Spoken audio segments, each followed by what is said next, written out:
달려가야 되겠습니다.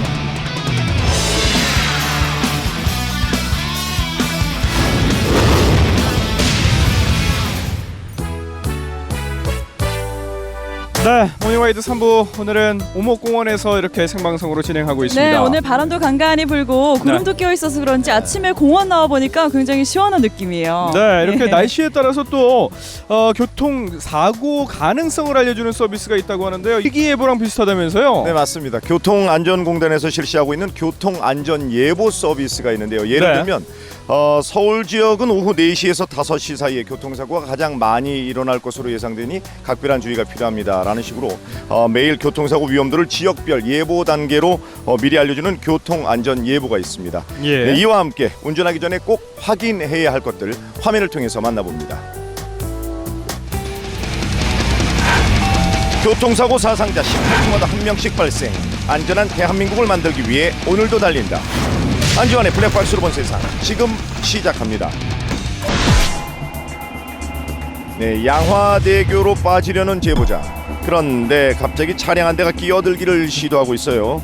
제보자는 허락치 않는 모습인데요. 저런 일 종종 있죠. 네, 이런 일 있죠. 끝에 와서 얌체같이 이제 끼어들긴 하는 거예요. 네, 그래서 결국 끼어들지 못한 차량은 제보자의 뒤쪽으로 들어가서 이동을 하게 됩니다.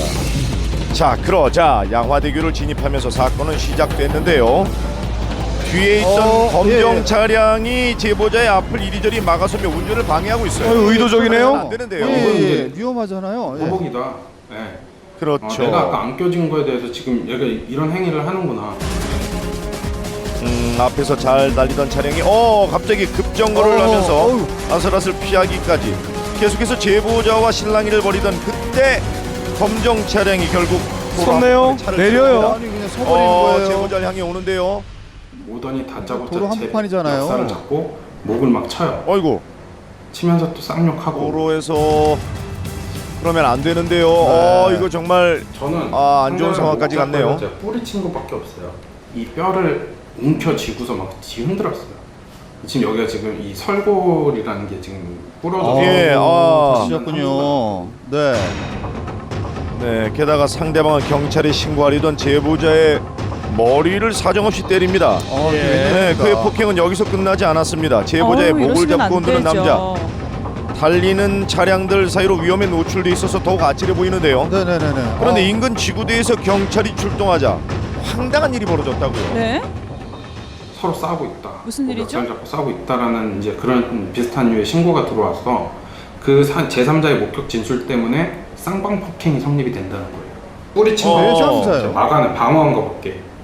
근데 제3자의 신고 그 하나 때문에 쌍방 폭행이라고 하는 거죠. 때리면 누가 맞고 했느냐가. 그저 참기만 했다는 제보자. 자, 이런 경우 정말 쌍방 폭행이 인정되는 걸까요? 변호사에게 물어봤습니다. 어떤가요? 좀 억울한데요. 네. 죄목이 한두 가지가 아닙니다. 위험한 물건인 그렇죠. 자동차를 이용해서 지금 피해자를 협박하고 있는 모양새입니다. 이것은 폭력행위 등 처벌에 관한 법률 위반이고요. 최소 징역 그렇겠죠. 1년입니다. 징역 1년 이상에 처해도록 되어 있는 굉장히 중범죄고요. 차를 중간에 세워놓고 다른 사람의 교통을 방해하고 있습니다. 일반 교통 방해죄에 해당하고요. 이것은 최대 징역 10년에 처해질 수도 있습니다. 어이구, 피해자의 이거 경우에는 심각해요. 지금 목을 졸려서 이 성대까지 다쳤다고 하거든요. 이것은 폭행치상죄에 해당됩니다. 따라서 최대 징역 7년에까지 처해질 수 있습니다. 피해자는 폭행에 가담했다기보다는 자기 방어적인 태도를 취하고 있다고 보입니다. 이것은 그렇죠, 형법상 정당방위나 정당행위에 해당돼서 위법성이 없다고 보고 결국에 이 사람은 죄가 되지 않는다고 봅니다. 이 법원에서 다 받아들여 줘야 될 텐데요. 화내기 전에 한 번만 생각해보면 정말 별일 아닐 수도 있습니다. 운전자들이 상한 감정을 분풀이하기엔 도로는 너무도 위험한 곳입니다. 시작하지 말하겠습니다. 자, 이번 제보자는 웬 여자 구두를 뚫어지게 쳐다봅니다. 무슨 사연이라도 있는 걸까요? 전 처음에 무슨 일일까요? 신데렐라가 왔다 간 줄 알았어요. 신데렐라가 여기 보닛 무슨 앞에 일일까요? 왔었다는데요. 블랙박스 화면입니다. 주차를 하고 잠시 자리를 비운 사이 정체불명의 빨간 손이 와이퍼를 집어들어요. 그리고는 구두 한 짝을 겁니다. 에? 아이고, 이게 무슨 일일까요? 왜 이러죠? 왜 이런 일을 하시죠? 거예요?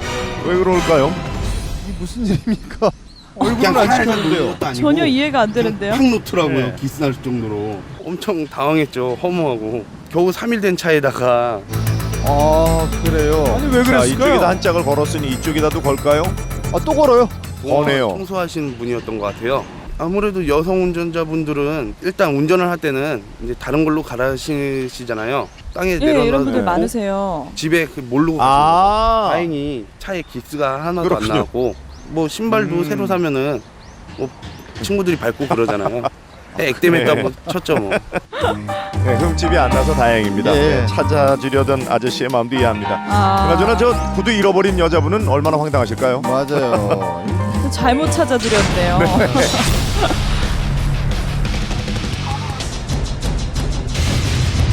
다음은 인천광역시 부평입니다. 앞에 있는 택시를 주목해 주세요.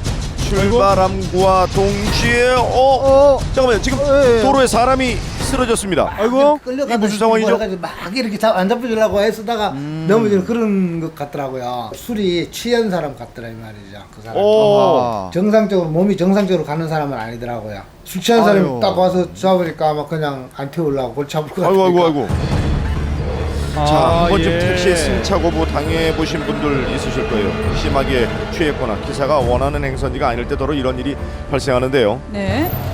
자, 실제 서울에서 지속적으로 택시 승차 거부를 단속하고 있는 강남대로에 나가봤습니다. 시객들을 상대로 해서 단속 많이 승차 하죠. 거부 등 위법 행위 하시는 이제 기사님들이 간혹 있기 때문에 그걸 이제 집중적으로 단속할 계획입니다. 네, 밤 11시가 훌쩍 넘은 시간. 취객들의 택시 잡기가 쉽지 않아 보이는데요. 아 이거 택시 잡기 쉽지 않습니다. 네. 빈차 해놓고 안 키워줘. 그래서 내가 손을 2개 끄졌어요.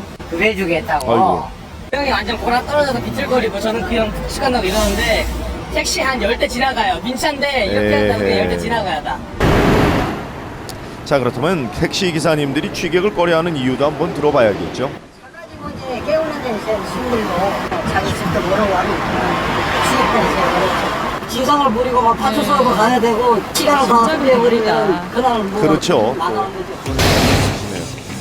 그런데 그때 승차를 거부한 택시 한 대가 단속됐어요. 아 아니 다른 사람들 수정을 수 들어간데 한 번도 안 한 사람은 왜 그래요? 아, 변명을 해도 과태료는 부과됩니다. 안 한다고 설명! 아이고. 어허. 아 이러시면 안 될 텐데요. 예. 첫 번째 결론은 이제 과태료 처분이 나가는 거고요. 1년 이내에 3번의 과태료 처분을 받게 되면 자격 취소가 됩니다. 그러니까 아, 거부하시면 안 돼요. 네, 승차 거부 택시에 대한 처벌은 내년 1월부터 시행된다고 하는데요. 2년 안에 3차례 적발 시 자격 취소가 된다고요. 처벌이 특히 굉장히 연말에는 큽니다. 이런 승차 거부가 더욱 기승을 부린다고 하죠. 문제가 심각하니 처벌도 강합니다. 손님을 지나치거나 부딪히는 과정에서도 사고의 위험은 있습니다. 네, 기사님들 강력한 처벌 때문이 아닌 양심 운행과 양심 운전 부탁드립니다. 자,